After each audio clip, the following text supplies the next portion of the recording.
Continuing care retirement communities are all the rage. Got some clients looking at them, got other clients asking about them.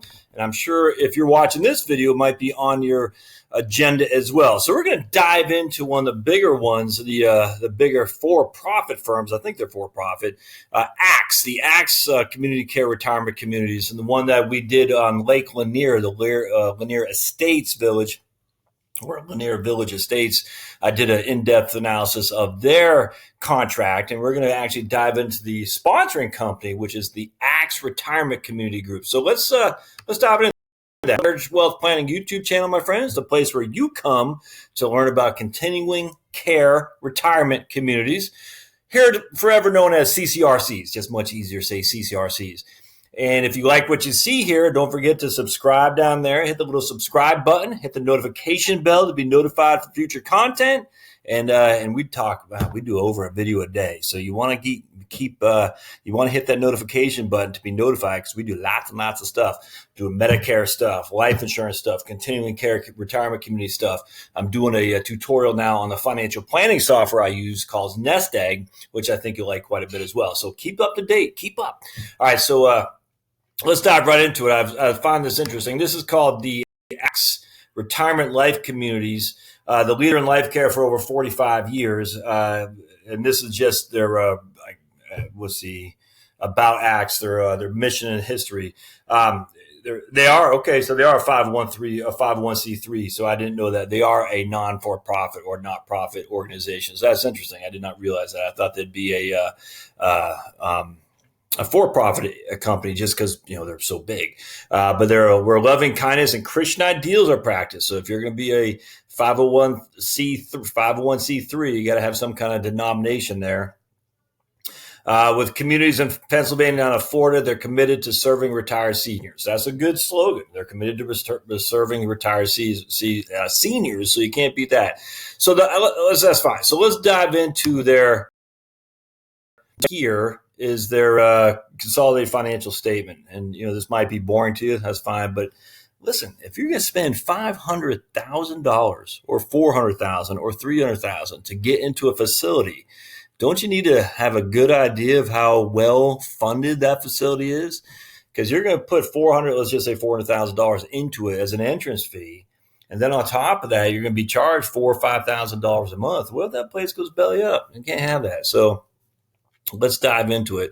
And this is the auditing firm Baker Tilly out of Philadelphia. All right. So all I really want to do here is I'm not going to give you a tutorial on basic reading of this stuff because it frankly would bore you. You will not follow the YouTube channel if I did that.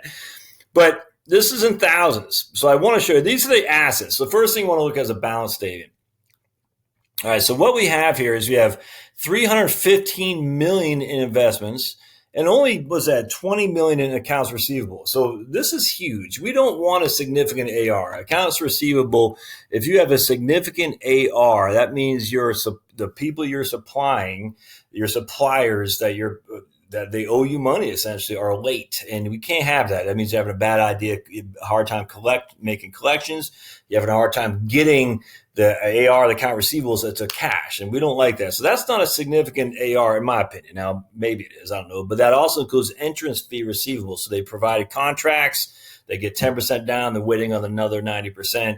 So that's pretty, I like to see that. You don't want to see a significant amount of ARs, especially if they don't have much investments or cash. We don't want huge ARs, accounts receivable, and limited cash and limited investment. That's doomsday. They do it. Look at that in property, 1.16 billion in property. How liquid that is, I don't know. We just don't know. But at the end of the day, they have buildings. They actually have land. They have buildings. Some of these buildings are going to be in Lake Lanier. Over here, Lake Lanier is pretty nice place. I mean, that real estate isn't cheap, that's for sure. I don't know what their other properties are, but that's going to be fair market value. So that's not chump change. 1.16 billion, which if they had to liquidate, they probably wouldn't get the whole entirety, 1.16 billion. But even if they got a 20% haircut, they're still getting 1 billion in cash if they had to liquidate. That's what you want to see. All right, so we see AR, account receivable at 20 million, accounts payable at 80 million. All right. So that's good. I mean, it's not good that they owe, but this is a debt. Accounts payable is what they owe. Short-term indebtedness, Long-term indebtedness, 561 million. And then deferred revenue from entrance fees. So I'm not sure what that is. That goes on the liability. I don't know what that would account for. So obviously it means something. I just don't know what it is. But at the end of the day, it's still on the liability side of it. And so here they have 1.4 billion in liabilities and 1.5 billion in assets. What I like to see most of those, I like to see investments because most of that is going to be marketable securities. I like to see cash, and then I like to see this right here of real estate, essentially, is what that is. And if we can see that, and that's pretty significant, we're in a pretty good shape for sure. Now, I mean, the long-term indebtedness does concern you, but I don't know, the idea that they're going to have a lot of liquid assets to cover the total amount of long-term debt, probably not, you're just not going to see that a lot, especially for a group that's building out properties all the time. So ideally, if you could find a stock, and this is not a stock, but if you could find a stock with all the cash right here in marketable securities to cover all their debt, that's a pretty good place to be for sure. But this is a group that's continually building out facilities and whatnot, so that doesn't shock me they get all this debt right here. And at the end of the day, that's long-term debt. That's going to be amortized over 30 years, if not longer, and they still got a pretty significant amount of investments to cover the bulk of that for sure. And if they needed to liquidate stuff, they could. Again, I'm not sure what that deferred revenue from interest fees, I just don't know. But at the end of the day, they still have a balance sheet that's positive. They got more assets than liabilities, and you want to see that for sure. Entrance fee deposits right there, so that's a liability that they owe if the entrance fee people were to ask for the money back. So that's not that bad. Now we want to look at revenue. So we want to see, are they okay? This is good. They got a positive balance sheet. But do they have enough money to cover their expenses? So we have assets basically over their debt liabilities, so more assets and liabilities for the most part. And here we do. Now so that's one part of the consolidated financials. Now we got to look at, do we have revenue coming over expenses? We don't want debt. We don't want more revenues than we don't want more expenses than revenues, because that just adds to our debt pile. So we don't want that. So let's see what they got. So operating expenses, salaries, $222 million a year. That's their biggest one. And their total operating expense and salaries, by the way, folks, is always salaries and benefits are always. That's always the biggest expense firms have. Everyone thinks we can $15 an hour. That's just stupid. It is. It's dumb. And because the biggest cause of a biggest cost to a firm is that right there: salaries, wages, and benefits. There's just no way to get around that. Then we got $343 million in annual salaries. So they're spending, not salaries, but expenses, all right, of which their total operating expenses, because they get to depreciate stuff. I just want to see this right here. This annual, we don't really care about depreciation, whatnot, and because they're not a taxable unit anyway, it doesn't matter. But we want to see, I guess it does, but it's still, we want to see operating expense of $343 million. That's bringing a lot of expenses for sure. And let's see, operating income, let's go down. Operating income right there. So after their expenses and their revenue, that's what we want to see. Look at that. So after expenses, I saw the expenses and I didn't look at the revenue. So I overdid the revenue. Here's the revenue, $360 million. Here's the expenses, $343 million. Now these are bottom lines, are amortizing entrance fees and their depreciation and amortization on various holdings that they have, light bulbs and things like that. They're depreciating over a certain amount of time, trucks, vehicles, whatnot. And all I care about at the end of the day, they have $360 million of cash coming in. They got $343 million of cash going out. And so their operating expense in the positive is $14 million. So what does that tell you? That tells you that at least in 2017 and 2016, they did not have to take debt to serve for cash flow. We want to avoid that like the plague. If someone has to take on debt for cash flow, that's very problematic for sure. So the two things so far I see is the balance sheet and the operating expenses, the revenue statement look pretty good to me. Now, again, I'm not a CPA. I leave that up to the auditors. But for me, if I'm saying that at the end of the day, I'm getting ready to put $500,000 in here. I don't want to see negative operating income, especially year over year. That has got to be made up. And the only way it can be made up was with debt. And that debt's got to be paid back. there's just no other way around that. And at some point, if you can't pay back the debt with your cash flow, you're going to pay back the debt by liquidating these assets. And we just don't want that. All right. I hope that makes sense. So we want to see positive cash flow, which we do, and positive net worth, which we do, without question. All right, so let's just keep going down on here. Not much gain on unreal 4 million net unrealized gains. So that's just saying where they're let's see here, 10%. I don't really care so much about that. Let's see, net assets. I do want. There was some. All right, cash flow from operating activities, and you can really dive into that if you want. I'm not going to here, but I find right there entrance fees, deposits from. Is that flown under? I dropped it. Where'd it go? Because the entrance fee stuff is always. Yeah, let me pause for a second. Yeah, here we go.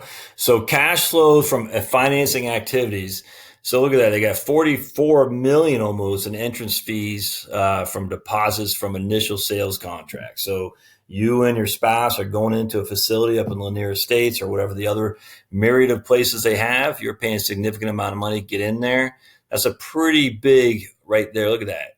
That's a pretty big revenue generation. Now, what's interesting, look at this. 2016, they only had 2,700 of entrance fees from initial sales contracts. We don't know what to make of that. That might be something you'd ask if you're talking to these people. Say, look, I was just looking at your statement. Why has we got such a significant entrance fee over last year? I don't know. And then I saw something else that jumped out at me too. Proceeds from short-term indebtedness right here. 64 million and then 60 million from the year previous. Now, proceeds from they looked like they got a loan payable.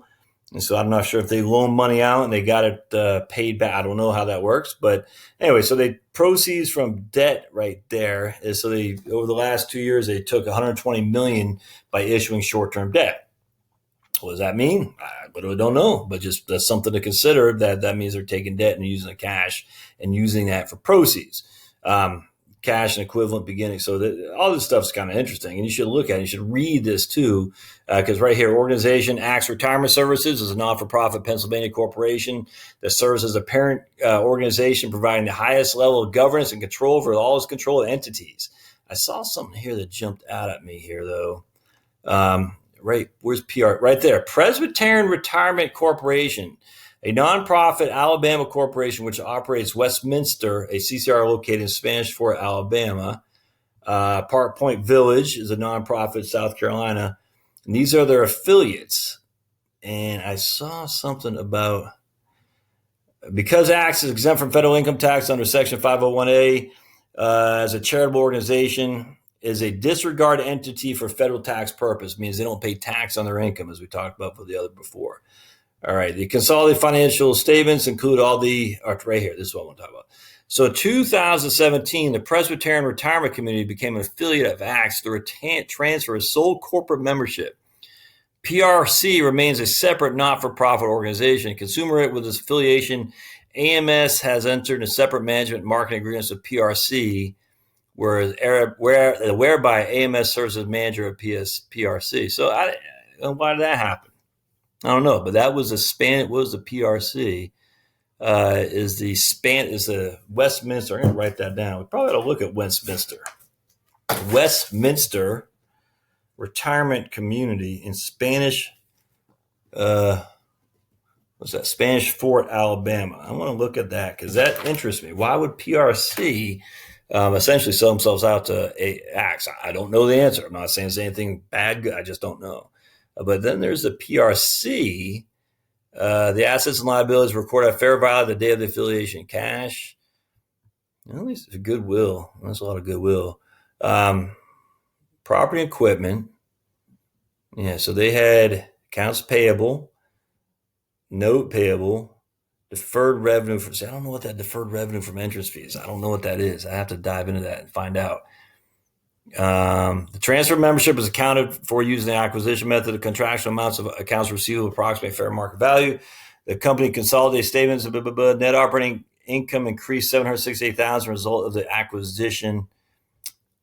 So I don't know. It's interesting though. Let's just keep going down. Land improvement. So here's their Yeah, depreciation. There we go. Depreciation for land improvements. You can't depreciate land. You can depreciate the buildings you put on it. They depreciate over 10, 25 years. Building improvements over 8 to 10 years, 8 to 50, and then furniture, fixtures, and light bulbs, so 3 to 10 years. Interest, goodwill. I want to see. I'm going to put on hold for just a second. Right here, deferred revenue from entrance fees. Under a continuing care contract, the company receives entrance fee payment in advance. The company offers both non-refundable and refundable resident agreements. As of 2017 and 16, substantially all the company's resident agreements are non-refundable.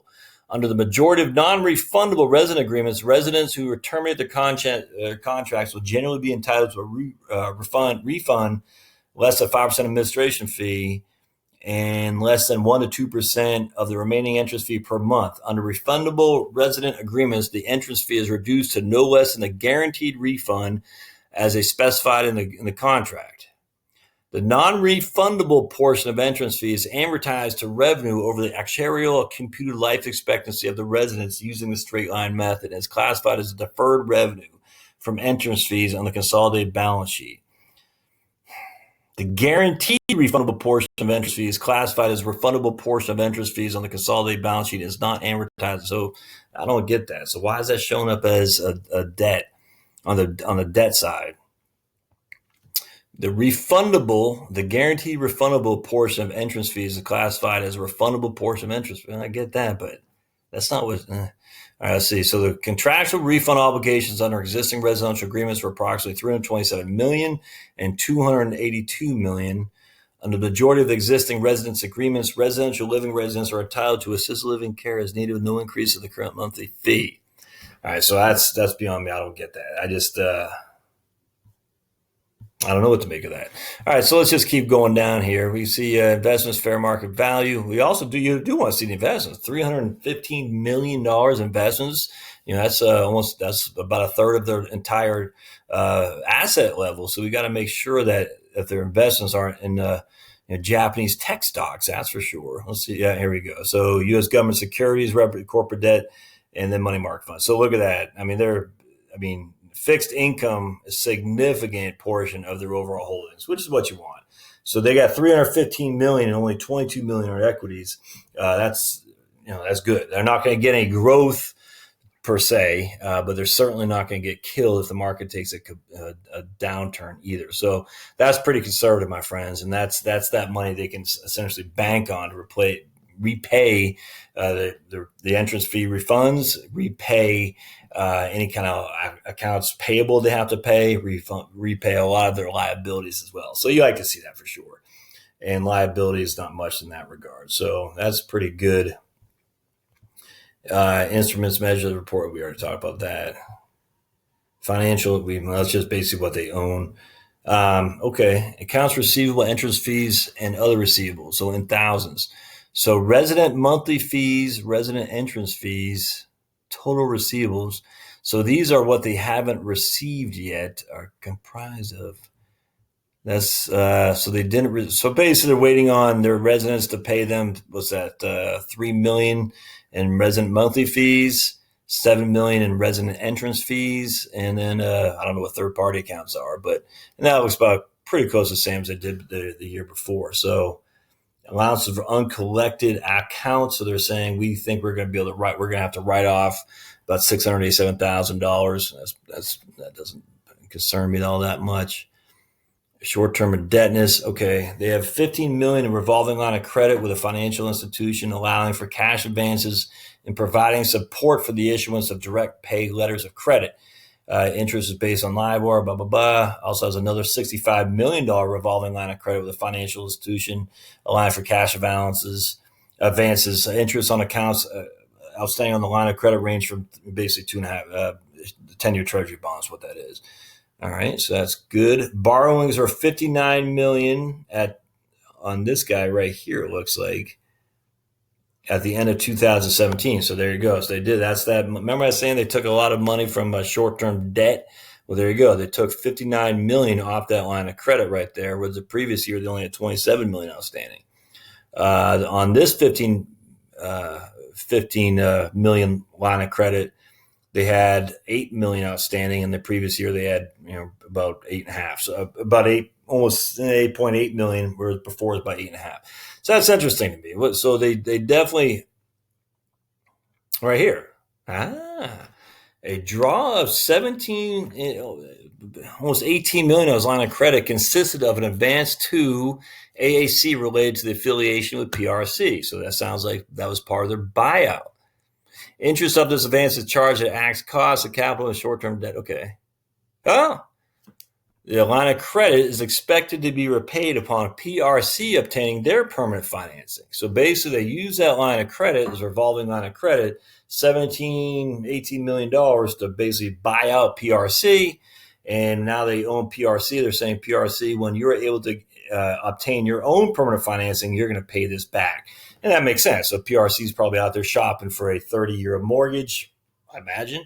And once they get that 30-year mortgage locked in at 4% or whatever, they're going to turn around and pay off this line of credit, which is, that's good. And so that way that debt would be down. Ideally, that PRC can get that financing. What if PRC can't get the financing? Well, I hope these guys did the grunt work on the front end before they entered in that contract. And I'm sure they did. Well, I don't know. I mean, presumably they did. Here they got a $65 million revolving construction loan, all right, with a financial institution to fund construction of an expansion project of one of the CCRCs. The expansion project primarily consists of an independent living units and skilled care beds. It began in June 2015 upon achieving a predetermined level of sales for the independent living units. So remember, the CCRC, you got independent living, you got assisted living, the nursing home care. So they're probably selling a number of cottages, I presume, independent cottages, and they're using this $65 million line of credit to build them out. Is what's going on there. I can guarantee it. I don't guarantee anything. Imagine that. And so when they received a certain amount of interest, they were able to start that, and they borrowed against it. Now they're waiting for the entrance fees. Once those projects are built and people start moving in, they'll start paying some of that back. Any amount outstanding or principal payments are made monthly from the collection of the related initial sales interest fees, just like we said. All right. Any remaining outstanding principal is payable in full on December 2019, so a year and a half from today. Interest on the amounts outstanding was 2.84, again, the 10-year treasury roughly. They're using on 1 month LIBOR. That's what the 10-year treasury is right there.